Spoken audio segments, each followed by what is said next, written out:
Investment journey ये series है जो मैंने शुरू किया है। ये बिल्कुल ही ये बेसिक सीरीज़ है। ये उनके लिए है जो इन्वेस्टमेंट जर्नी शुरू करना चाह रहा है।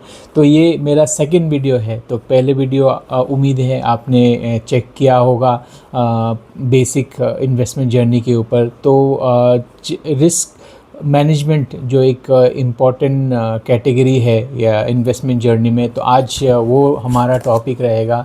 तो उसमें हम बात करेंगे कि किस तरह का रिस्क है और क्या क्या ऑप्शन है, हम कैसे मैनेज कर सकते हैं वो बेसिक रिस्क। तो आगे स्टार्ट करने से पहले प्लीज़ लाइक कीजिए, एक मोटिवेशन शेयर कीजिए, उससे मुझे मोटिवेशन मिलता है। आगे चलते हैं अभी। तो आपने काफ़ी सुना होगा कि आपने अगर आज से 20 साल पहले 10,000 रुपये इस स्टॉक में लगा दिया होता तो आज इतने करोड़ होता, और या तो फिर कुछ और लगा देते तो आज इतना हो जाता। तो उस टाइम में आज से 30-40 साल पहले इतने पैसे लोगों के पास होता भी नहीं था और शेयर मार्केट में लगाने के लिए, और शेयर मार्केट या स्टॉक मार्केट इतना ओपन भी नहीं था। तो ये सोच के कि तब लगा देता ये हो जाता, वो बिल्कुल ही इर्रेलेवेंट है। मतलब एक तरह से ये बात मैं बोलना चाहता हूँ कि ये उसमें अब मत ध्यान दीजिए। आप जब भी शुरू कर रहे हो वही राइट टाइम है, तो उसमें ध्यान मत देना। चलो आपने अगर अभी सोचा है तो अभी सही रहेगा आपका इन्वेस्टमेंट जर्नी। तो आगे चलते हैं। हमारे को ये समझना है कि हमें क्यों इक्विटी मार्केट में इन्वेस्ट करना है। तो वो पिछले वाले वीडियो मैंने बताया है कि क्यों करना चाहिए।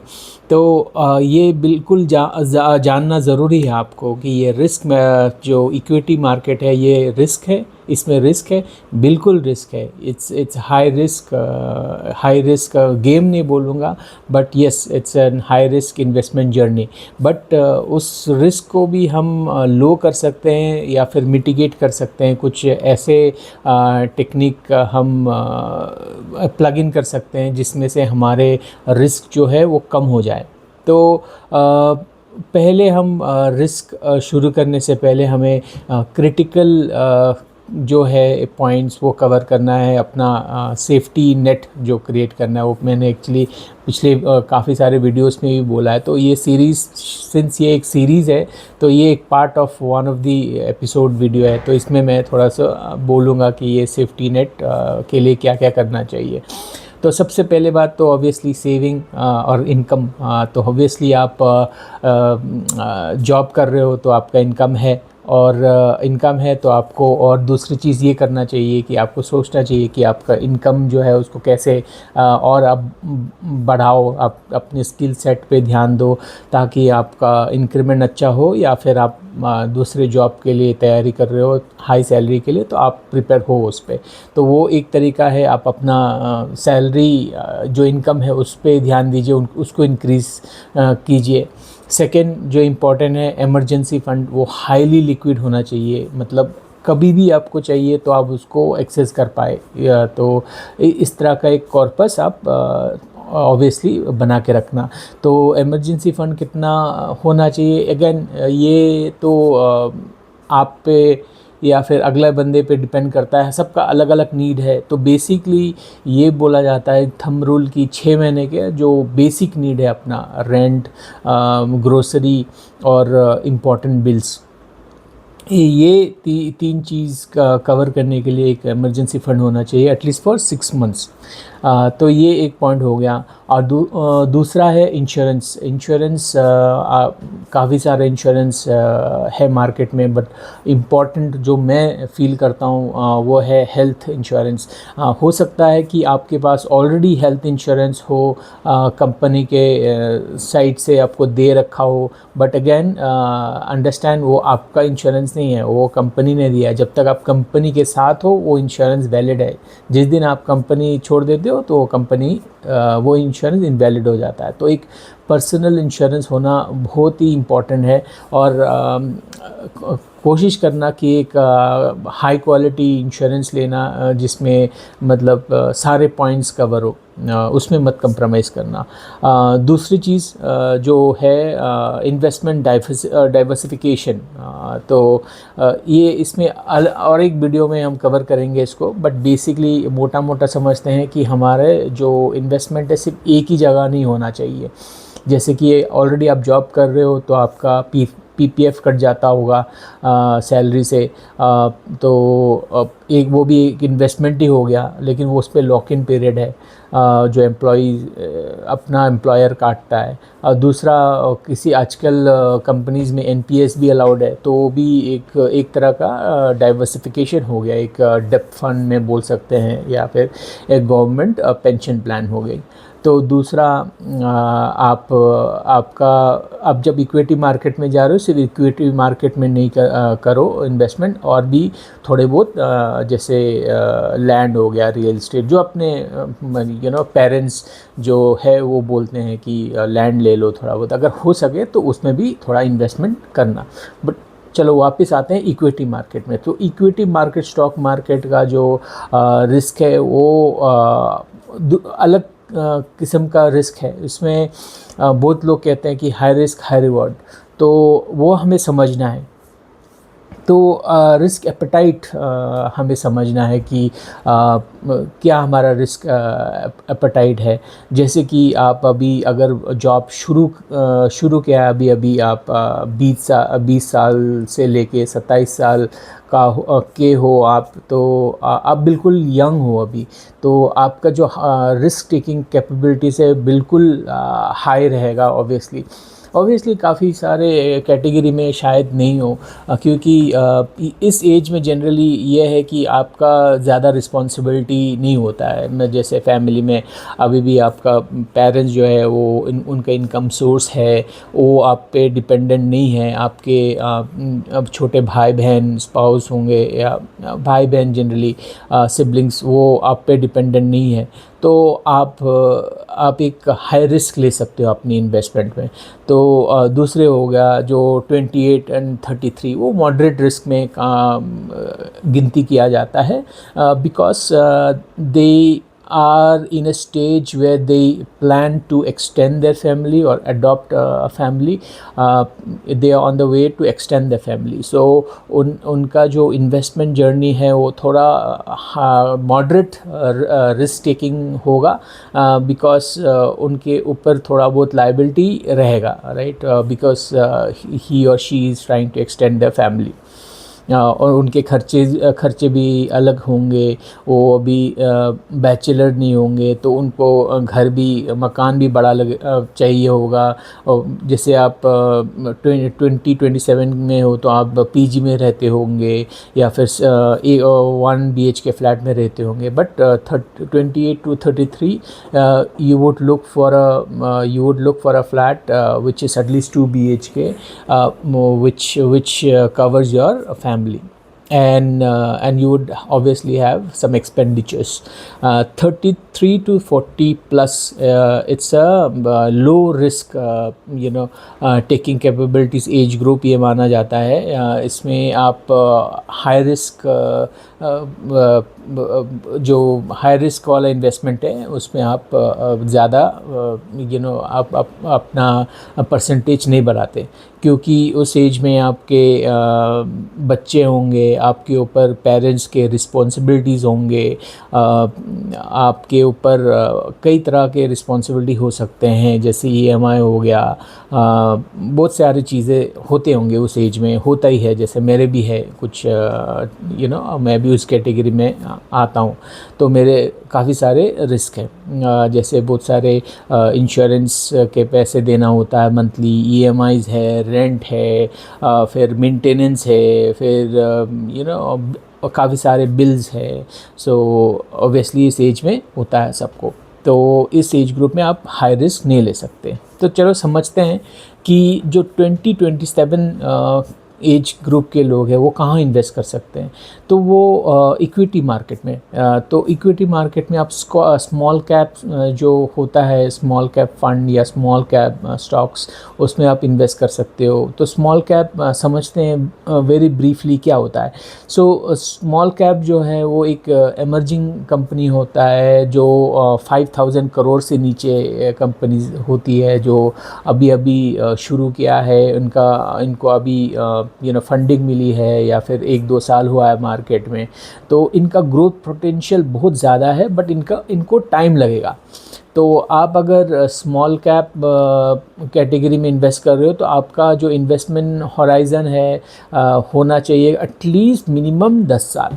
10 साल रहोगे स्मॉल फंड में, स्मॉल कैप फंड में, तो आपका इन्वेस्टमेंट वो ग्रो करेगा, क्योंकि ये छोटी कंपनी और ये हाई वैल्यू कंपनी हो सकता है फ्यूचर में जाके। तो ये एक स्ट्रेटजी है जो मतलब हाई रिस्क ले सकते हैं। और आप अगर अब 28 to 33 एज ग्रुप में है तो आपको जनरली मिड साइज़ कंपनी जो है, जो 5,000 करोड़ और 20,000 करोड़ के बीच के जो कंपनीज़ हैं उसमें इन्वेस्टमेंट करना चाहिए, क्योंकि ऑलरेडी ये एक एमर्जिंग मार्केट से लेके एक स्टेबिलिटी में आ चुका होगा। वो कंपनीज़ आपको रिटर्न देगा, लेकिन इतना ज़्यादा नहीं देगा जितना स्मॉल कैप। तो इसमें भी है अपना अच्छा मिलेगा, लेकिन आपको जो है कम से कम 5 से 7 साल मिनिमम आपको इन्वेस्टमेंट करना है आपका पैसा को मिड कैप में। और आप अगर थोड़े सीनियर लेवल में हो, अभी 33 to 40 प्लस, तो आपका जो इन्वेस्टमेंट जर्नी है आपको लार्ज कैप या तो फिर इंडेक्स फंड में करना चाहिए, जो ऑलरेडी 2,000 करोड़ के ऊपर के mid cap large cap companies है। उसमें क्या है कि वो कंपनी ऑलरेडी स्टेबल है, वो थोड़े बहुत आपको इन्वेस्टमेंट में गेन देगा, लेकिन शायद जो जिस तरह का गेन आपको मिल सकता है स्मॉल कैप और मिड कैप में, वो उसमें ना मिले आपको। बट हाँ, ये है कि लार्ज कैप में आप अगर 5 साल से ज़्यादा रह सकते हो, मिनिमम 5 साल, तो आपको कुछ ना कुछ गेन तो मिलेगा ही। और गेन जो है अगेन वो वेरी करता है। देखो, अभी काफ़ी लोग ये बोलते हैं कि हम स्टॉक मार्केट में 15% 20% भी कमा लेते, तो मैं प्रैक्टिकली सोचता हूँ, और मुझे ये लगता है कि आदमी को इतना ज़्यादा पास्ट रिटर्न देख के ये नहीं सोचना चाहिए कि हाँ भाई मुझे भी इतना परसेंटेज मिल सकता है। बट इतना फॉर श्योर है कि आपको 9+ जो है गेन वो मिलेगा ही मिलेगा। इतना आप अगर 5 साल से ऊपर रहते हो मार्केट में, चाहे आप large cap, small cap, mid cap, और small cap obviously 10 to 12 years आप रहते हो, तो उसको ऑब्वियसली 9 से ऊपर ही मिलेगा आपको। बट मैं ये कहना चाह रहा हूँ कि आप 15% मतलब मत भूलो, ये नहीं कह रहा हूँ, मिलता है लोगों को, but just to be more practical और थोड़ा सा कंजर्वेटिव होके चलते हैं, तो 9+ गेन ये सोच के चलते हैं तो वो ठीक रहेगा। तो ऑब्वियसली वो भी आपका एफडी से ज़्यादा ही है। आप एफडी में देखोगे तो वो आपको टीडीएस कटा के, आपका सैलरी स्लैब लगा के, तो वो 5-6% से भी कम हो जाता है कई कबार। तो आपको अगर इक्विटी मार्केट में 9+ मिलता है, टैक्स कटाने के बाद, लॉन्ग टर्म या शॉर्ट टर्म करने के बाद अगर आपको 8+ मिलता है, तब भी आपको अच्छा गेन मिल जाता है आपको। तो 1 मिनट, मेरा जो सिस्टम है वो लॉक हो गया, मैं इसको लॉगिन कर लेता हूँ। तो हाँ, मैं पॉइंट्स लिख के रखता हूँ ताकि मैं जो डिस्कस करना चाहता हूँ वो ना भूलूँ बीच में। तो चलो, आ गया सिस्टम वापस। तो ये हम लोग ने बात कर लिया एज ग्रुप, और किस एज ग्रुप में हम कौन से साइज़ कंपनीज़ में इन्वेस्ट कर सकते हैं। अभी आते हैं हम लोग इस पॉइंट में कि कितने % हम इन्वेस्ट करें। आपके पास मान लो 100 रुपये है, तो आप कितने % इन्वेस्ट करोगे। तो अब जो एक्सपर्ट की एडवाइस है, अगर आप 20 से 27 साल के हो तो 80 से 90% आप इन्वेस्ट कर दो।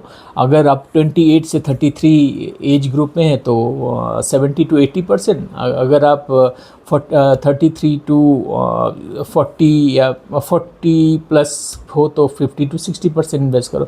बट अगेन ये एक एक्सपर्ट एडवाइस है, बट ये again should differ from individual to individual, your income, your expenditure. तो आइडिया इज़ कि आप एक परसेंटेज तो आप बिल्कुल ही एलोकेट करो, और स्पेशली अगर आपका एज 20-25 में हो तो ऑब्वियसली आपका एलोकेशन थोड़ा हायर अमाउंट में होना चाहिए इक्विटी मार्केट में।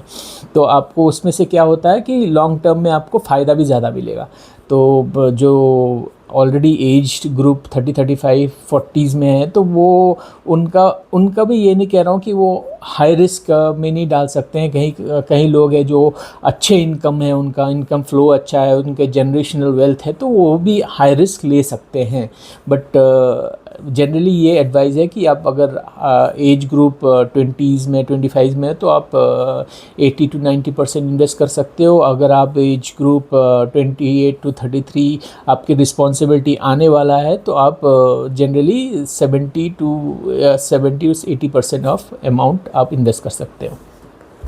तो मैं ये जनरलाइज नहीं करना चाहता हूँ कि आप इतनी अमाउंट करो कि ये सही रहेगा, बट आप देख लेना आपके इनकम के हिसाब से। बट अगेन और एक पॉइंट आपको ध्यान रखना है कि हर साल हमारा जो है इन्फ्लेशन बढ़ता है, चीज़ों के दाम बढ़ जाता है, तो उसमें क्या करना है, तो आपको उसको मैनेज करने के लिए, एवरेजिंग करने के लिए 1% अमाउंट थोड़ा सा बढ़ा देना इन्वेस्टमेंट में। मुझे पता है कि हमारा अप्रेजल जो है कंपनीज़ में हर साल जिस तरह से सोचते हैं वो बढ़ता नहीं। कई बार तो ये भी हो रहा है आज के डेट में कि 0% हाइक मिल रहा है लोगों को, और जो आपका वेरिएबल सैलरी वो भी नहीं मिल पा रहा है। तो इसलिए मैं जनरलाइज नहीं करना चाह रहा हूँ, बट ये कह रहा हूँ कि हो सके तो अपनी सैलरी से कुछ परसेंट थोड़ा बढ़ा के हर साल अपना इन्वेस्टमेंट थोड़ा बढ़ाते रहना।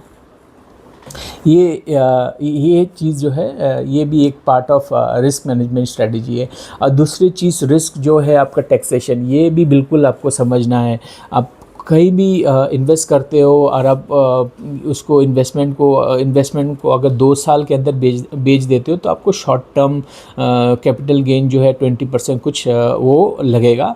अगर 2 साल के ऊपर शेयर या फंड बेचते हो तो आपको लॉन्ग टर्म चार्जेस लगेंगे। तो वो चीज़ समझ लेना। ये शॉर्ट टर्म और लॉन्ग टर्म जो है ये भी चेंज होते रहता है। और हमारा गवर्नमेंट इंडिया में आपको पता ही है सिस्टम कैसा है टैक्सेशन। तो इसमें आप बिल्कुल ध्यान रखना कि कितने परसेंटेज लग रहा है अभी। बट ये तो है फॉर श्योर कि जो अपना एफडीज़ वगैरह है उसमें थोड़ा सा ज़्यादा टैक्स लग जाता है, क्योंकि वो टीडीएस का कुछ कंपोनेंट रहता है और सैलरी स्लैब लेके। तो इसलिए इक्विटी मार्केट में ये पॉइंट थोड़ा सा एडवांटेज मिल जाता है हम लोगों को। लॉन्ग टर्म और स्मॉल एसटीसीजी जो कहते हैं वो थोड़ा सा कम ही पड़ता है एफडी से। बट येस, इसमें ये वेरिएबल मार्केट है तो मार्केट जो है ऊपर नीचे होते रहता है, तो इसलिए वो रिस्क फैक्टर है जो हम लोग लेते हैं। तो ये चीज़ जो है आपको ध्यान रखना है। जो टैक्सेशन पीस वो एक बार आप गूगल सर्च कर लेना, या तो फिर आगे चलते हुए मैं काफ़ी सारे वीडियोस बनाऊंगा तो बीच बीच में थोड़े बहुत डालते रहूँगा, तो आपको ध्यान में आते रहेगा ये सब चीज़। तो ये वीडियो आपने अगर कुछ पॉइंट्स दोबारा से देखना है तो रिपीट करके देख लेना। और मैं और भी प्लान कर रहा हूँ कि इस तरह के बेसिक वीडियोस बनाऊंगा। तो आप प्लीज़ मुझे कमेंट कीजिए और आप बताना कि आपको क्या समझना है और आपका स्ट्रेटजी क्या है as a basic fundamental investor. If you are a new investor और अगर आप ऑलरेडी मार्केट में है तो आप क्या भी इन्वेस्टमेंट कर रहे हो आज की डेट में, ये बिल्कुल बताना। उससे मुझे एनकरेजमेंट मिलता है और ऑल्सो एक सब्जेक्ट मिलता है जिसमें मैं थोड़ा सा स्टडी करूं और नॉलेज शेयरिंग वीडियो बनाऊं आपके साथ, और आपके कमेंट से ये पता चले कि मार्केट में आप क्या सोच रहे हो और क्या नॉलेज गेन करना है मुझे भी, ताकि मैं शेयर कर सकूं। तो उसी के साथ आज के लिए यहाँ तक ही रहेगा। तो ये वीडियो यहाँ पे कंक्लूड करता हूँ। और एक वीडियो के लिए प्रिपेयर करूँगा मैं, तो और एक वीडियो बिल्कुल जल्दी से जल्दी डालने की कोशिश करूँगा। Thank you for watching. All the best.